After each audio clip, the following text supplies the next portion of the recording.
World economic forum से शुरू करते हैं। पहला है वर्ल्ड इकोनॉमिक फोरम। हर साल होता है वर्ल्ड इकोनॉमिक फोरम का मीटिंग, इस साल भी हुआ है, अभी हाल ही में होके हटा है। कहाँ होता है? दावोस में होता है। 56th वर्ल्ड इकोनॉमिक फोरम हुआ है।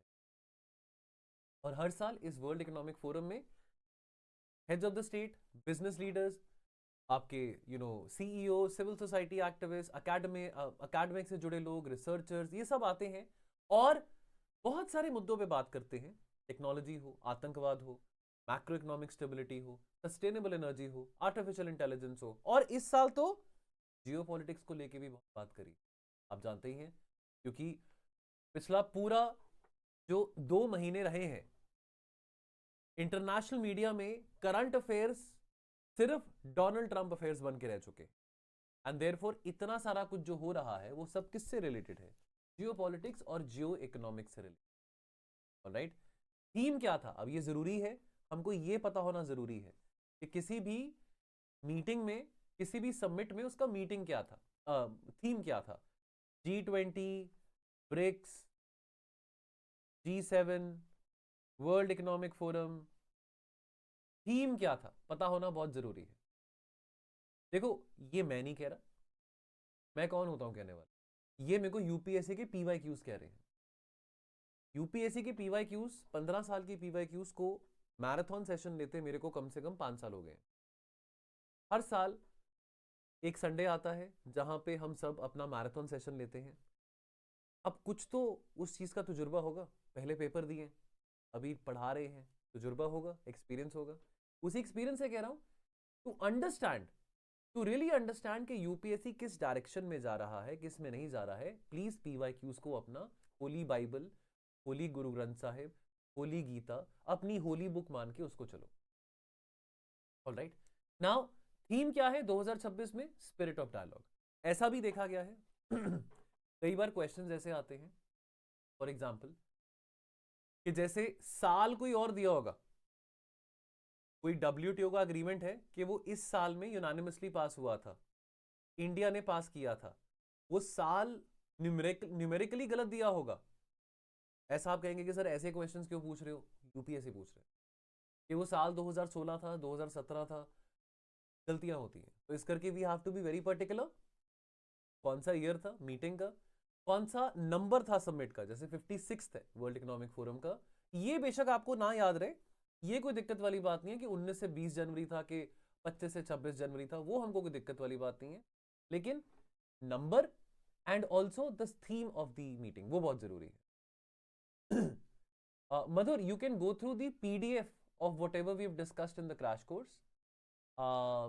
4 आवर्स का 4 आवर्स का वीडियो है वो, वैसे 4.5 आवर्स दिखाएगा, लेकिन हाँ उस पर 20 मिनट्स का ब्रेक था, तो 4 आवर्स का मैराथन सेशन है वो। अगर देखना चाहो तो 2x की स्पीड पे देख लो, थोड़ा आपको पता लग जाएगा। अगर तो बिगिनर हो, पहले दूसरी बारी आप अटेम्प्ट दे रहे हो, तो एक बारी मैं सजेस्ट करूंगा कि उसको 2x की स्पीड पे देख लेना। कितना टाइम लग जाएगा? 4 घंटे का 2x की स्पीड में देखोगे, 2 घंटे में देख पाओगे। वैसे भी हम उठते बैठते जिम जाते हैं, कहीं बाहर ड्राइव पे जाते हैं, पॉडकास्ट सुनते रहते हैं, कोई ना कोई पॉडकास्ट 2 घंटे का, 1.5 घंटे का है, तो एक पॉडकास्ट के फॉर्म पे उसको सुन लेना। राइट, नहीं तो उसके जो नोट्स है, पीडीएफ है, वो जरूर एक बार गो थ्रू कर लेना, वो बहुत इंपॉर्टेंट। ऑलराइट, लेकिन पीवाईक्यू करे बिना कोई भी आगे नहीं बढ़ेगा, पीवाईक्यू सबने करने।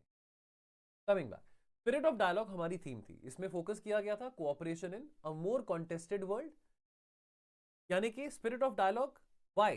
बिकॉज अभी हर जगह कंपटीशन है हर जगह कॉन्टेस्टेशन है, हर जगह कोऑपरेशन कम होते दिखाई दे रही है, हर जगह जरूरत है इंक्लूसिवनेस की, हर जगह जरूरत है अपनी क्षमता, अपनी रेजिलियंस को बढ़ाने की, हर जगह जरूरत है इनोवेशन को स्केल अप करने की। तो यहां पे कुछ इंपॉर्टेंट टेकअवेज, एक तो जियोपॉलिटिक्स, तो राइजिंग जियोपॉलिटिकल टेंशंस जो कि यूरोप और यूएसए के बीच में देखने को मिले हैं। यूएसए नेटो को डिफाई कर रहा है, USA does not care about NATO, USA is obviously saying that look, I don't want to take the responsibility of this trans Atlantic security order. For the first time in history, we have witnessed fragility and vulnerability in the post-Cold War order, in the post-Cold War transatlantic order.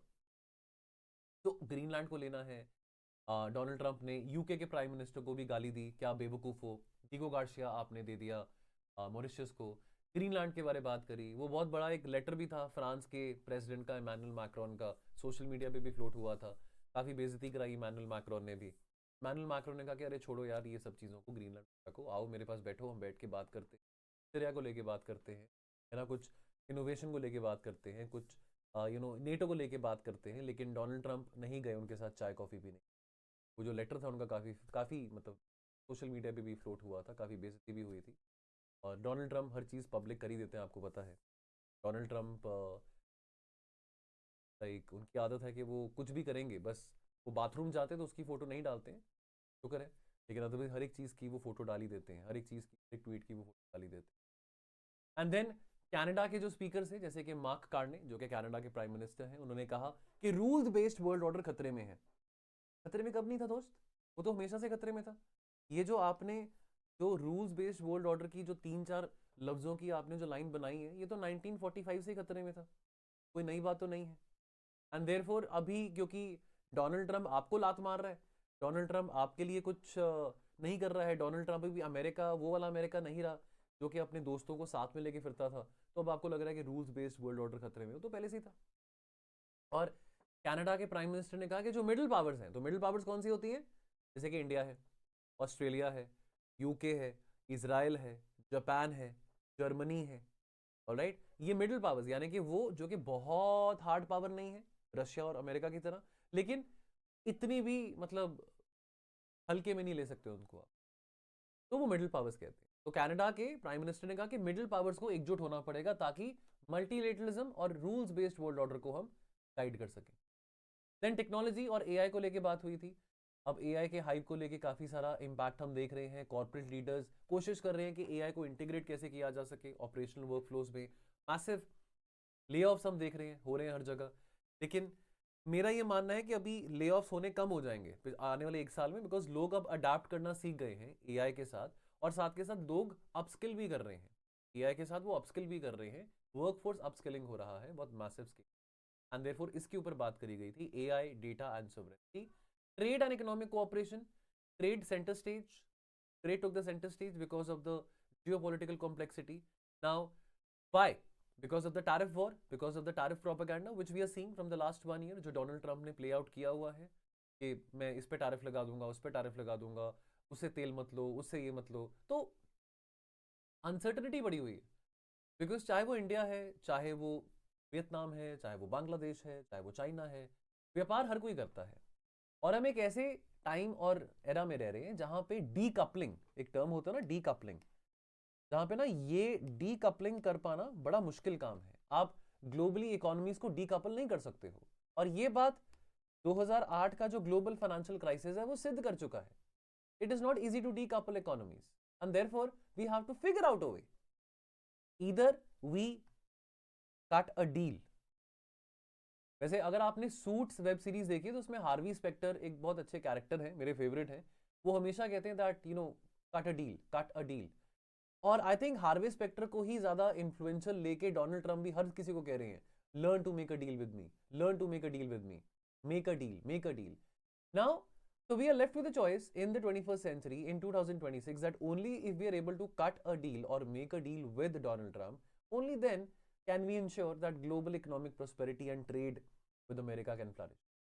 But on the sidelines of this World Economic Forum meeting, we also had the almost finalization talks of the mother of all deals, which is India European Union FTA as well.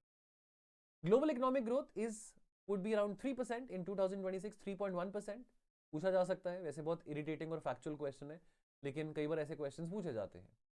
Leaders ने emphasise करा the challenge of unlocking the new sources of growth, जैसे कि digital technologies, decarbonisation, public private investment, and discussions also called for redressing the macro economic imbalances, stimulating investment and also mitigating the inflationary pressures. All right, and then of course beyond economics and geopolitics and trade and Greenland and Diego Garcia was also about sustainability, about energy resources, about renewable energy and etc. तो ये 5 की areas हैं spirit of dialogue के चलते, तो note कर लेना, cooperation in a contested world, unlocking new sources of growth, investing in people, deploying innovation responsibly and building prosperity with in the, यानी कि सस्टेनेबल डेवलपमेंट की बात है, विद इन प्लानिटरी बाउंड्रीज आप प्रोस्पेरिटी की बात कर रहे हो। नाउ अब हम समझते हैं वर्ल्ड इकोनॉमिक फोरम के बारे में। हमने वर्ल्ड इकोनॉमिक फोरम में हुआ क्या वो समझ लिया, अब इसके बारे में समझते हैं। ठीक है, तो 1971 में जर्मन प्रोफेसर थे क्लॉस श्वाब, इन्होंने निर्माण किया वर्ल्ड इकोनॉमिक फोरम का, और इसका ओरिजिनली नाम क्या था, यूरोपियन मैनेजमेंट फोरम। और यहां पे ना एक कॉन्सेप्ट इंट्रोड्यूस करा, वो कॉन्सेप्ट था स्टेक होल्डर कैपिटलिज्म का। ठीक है, अब ये जो स्टेक होल्डर कैपिटलिज्म है देखो, मैं एक प्राइवेट कंपनी में काम करता हूं, जिसका नाम है स्लीपी क्लासेस। हम क्या करते हैं, हम प्रोडक्ट्स बनाते हैं। कौन से प्रोडक्ट्स बनाते हैं, हम कोर्सेज बनाते हैं, चाहे वो प्री के हैं, मेंस के हैं, फाउंडेशन बैच के हैं, एसए के हैं, एस सीरीज हैं, whatever. What do we get out of it, money. Now do we need money? Yes, of course we need money. Why do we need money? Because we are offering our services. And also, every business which is made is not a charitable business. The sole motive of every business is to earn profit. Now, that is a matter of debate, that how much profit is too much profit. Who decides that? If I have invested 100 rupees in a business, I would obviously want to cover that 100 rupees and would also want to take some money extra. That could be 20, that could be 50. Now that is what we call as a margin. That मेरा 100 rupees का खर्चा हुआ था, 100 rupees का मैंने recover कर लिया, लेकिन मेरा मार्जिन कितना बचा, 20 रुपया, 30 रुपया, 40 रुपया, 50 रुपया, 100 रुपया, 500 रुपया, whatever. Now at the end of the day, I as a businessman has to focus on my margin, my profit, unapologetically. But at the end of the day, if I'm able to add value in your life by offering my product or my services, then I'm not only earning profit, but I'm also earning goodwill, which is what exactly stakeholder capitalism talks about. Now understand one thing, that we have been reading about capitalism, laissez-faire, free market economy, that companies should make profit, people should be enterprising, even if the labor is being paid less, even if the labor is not really being paid more money. Short-term profits are very, very important, and short-term profits should be prioritized. That is what classical capitalism being taught about. But stakeholder capitalism is that you have to add value. That ultimately, whatever your business is, whatever your product is, you have to add value in the lives of the people जिनको आप अपना product offer कर रहे हो, which is that you are giving something to society. So which is that you have to consider into account that the society, the common man walking on the road, not the person who's investing in your stocks, but the common man walking in the road is the real stakeholder in your business. So stakeholder capitalism. All right. So which means let's not only prioritize short-term profit, but let's focus on creating value. Let's focus on creating long-term value. Now, world economic forum 1971 में बना, और बहुत important world economic forum summits हुई हैं, जैसे कि 1973 की बात करें, 1975 की बात हो, 1989 की बात हो, या 1999 की बात हो। तो इन पर्टिकुलर समिट्स में क्या क्या हुआ था, जैसे कि फॉर एग्जांपल जो 1973 में वर्ल्ड इकोनॉमिक फोरम समिट हुआ था, उस समय के दौरान अरब इजराइल वॉर भी हो रहा था, यम किपुर वॉर भी हुआ था, और साथ के साथ collapse of the Bretton Woods fixed exchange rate mechanism देखने को मिला था, ऑयल क्राइसिस देखने को मिले थे जब अरब इजराइल लड़ाई हुई थी।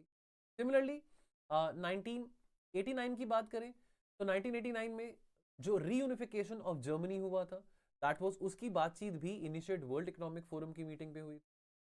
तो यानी कि बहुत इंपॉर्टेंट मुद्दे डिस्कस किए जाते हैं जो कि अक्रॉस मल्टीपल स्पेक्ट्रम से ओरिएंटेड है। ऑलराइट, तो वर्ल्ड इकोनॉमिक फोरम को फंडिंग कौन करता है, यानी कि जो कॉर्पोरेशंस में हिस्सा ले रही हैं, पार्टिसिपेटिंग कॉर्पोरेशन जो कि हिस्सा ले रही हैं, वो फंड करती है जनरली वो वाली कंपनीज जिनका annual turnover is more than $5 billion. तो ये अगेन इंपॉर्टेंट बात है, तो नोट कर लेना कि कौन सी कंपनीज कंट्रीब्यूट करती हैं, वो जिनका एनुअल टर्नओवर $5 बिलियन से ज्यादा है। एंड G20, तो G20 का idea was also born in the World economic Forum summit जो 1998 में हुआ। तो आपको पता है कि G20 कब आया, 99 में आया। प्रीकर्सर क्या था G20 का, 1997 में जो एशियन फाइनेंशियल क्राइसिस हुए थे, that was the root cause कि G20 का हमने निर्माण 1999 में किया। ऑलराइट, और G20 आपको पता है G21 है, बिकॉज अफ्रीकन यूनियन भी G20 में आ चुका है। और ये 2025 में जो वर्ल्ड इकोनॉमिक फोरम का मीटिंग हुआ था उसमें क्या थीम था वो भी हम पढ़ लेते हैं, pathways to a sustainable future. तो हमने 2025 का थीम भी पढ़ लिया, 2026 का भी थीम पढ़ लिया। ऑलराइट, चलिए, और ये रिपोर्ट्स है जो कि वर्ल्ड इकोनॉमिक फोरम के द्वारा पब्लिश करी जाती है। Alright, global risk report, global, ये आप वेबसाइट में जाके भी ना इनकी रिपोर्ट्स को जरा ग्लांस कर सकते हैं, नोट्स नहीं बनाने, रिपोर्ट्स का नाम पता हो, रिपोर्ट्स का नाम पता हो। Global cyber security outlook, top 10 emerging technologies, very importantly global gender gap report, ये इंपॉर्टेंट है, ग्लोबल जेंडर गैप रिपोर्ट, ठीक है। चीफ इकोनॉमिस्ट आउटलुक, ये भी एक इंपॉर्टेंट रिपोर्ट। बाकी travel and tourism development index, ये यहाँ पे ये टोटल 9 रिपोर्ट्स हैं, but most important global gender gap और चीफ इकोनॉमिस्ट आउटलुक है। अब ये जो जेंडर गैप रिपोर्ट है 2025, उसके हिसाब से इंडिया का रैंक 141 था आउट ऑफ 148 कंट्रीज। ऑलराइट, और 2024 में 129 था। और ये रिपोर्ट कॉम्प्रिहेंसिवली इवैल्यूएट करता है जेंडर पैरिटी अक्रॉस 148 कंट्रीज। अब इसमें ये 4 इंपॉर्टेंट डायमेंशंस होते हैं। ये जो रिपोर्ट है 2006 से पब्लिश की जाए, 2006 से पब्लिश की जाए, इसके 4 इंपॉर्टेंट पैरामीटर्स होते हैं: economic participation and opportunity, educational attainment, health and survival, political empowerment.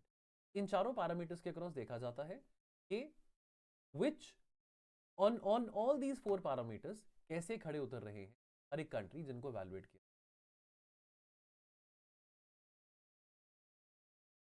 Madhur, see, understand one thing, current affairs, yes, the answer is yes.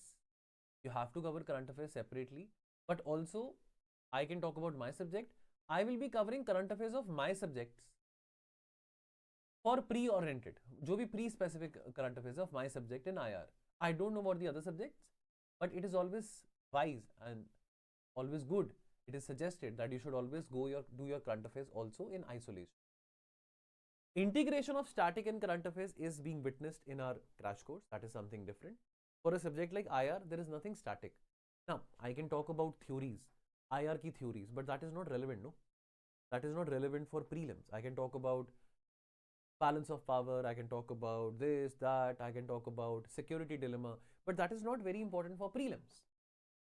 So therefore, you have to be smart enough to, number one, understand and distinguish that what are the current affairs for mains and prelims. Then of course trust the teacher जो कि आपको पढ़ा रहा है या पढ़ा रही है. But then at the same time,